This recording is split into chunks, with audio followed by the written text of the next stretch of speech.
nooc ka mid ah kalluunka ku nool badda oo dadka xeebaha dega u yaqaanaan Muumin Saleebaan ayaa ku soo caariyay xeebta deegaanka Garacad ee gobolka Mudug. Kalluumaysatada iyo dadweynaha ku nool deegaanka Garacad ayaa aad ula yaaban Muumin Saleebaankan oo dhererkiisu yahay 10 mitir balliciisuna gaarayo 4 mitir. Gudoomiyaha deegaanka Garacad Cabdullaahi Jaamac Xirsi ayaa ka hadlay Muumin Saleebaankan ku soo caariyay xeebta Garacad isagoo sheegay inuu qabo dhaawacyo ay u geysteen maraakiib jariif ah. magaciisa waxa la yiraahdaa baa la yiri dadkii badda aad u yaqaan Muumin Saleebaan baa la yiraahdaa waa bahal ay caado u ahayn inuu soo caadi ay caado u tahay baa la yiri waxyaalaha waxna ma cunaa leeyahay baalkaasi waxyaalaha badda maaragtay ku qaraqsama iyo badbaadiyaa baa dadku leeyahay baalkaas uu soo caariyay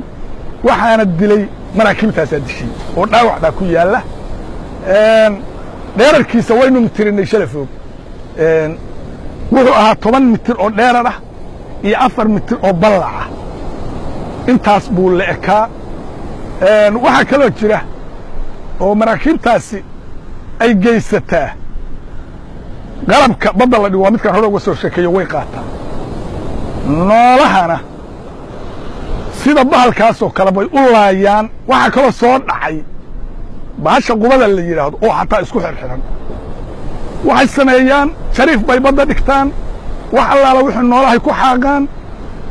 goortay markibka ogaadiisa geeyaan wixii ay rabaan bay kala baxaan waxa kalena ayagoo dilan bay daadshaan baalkaani waxyaalaha ay soo daadsheen buu ka mid yahay qubadaasi waa ka mid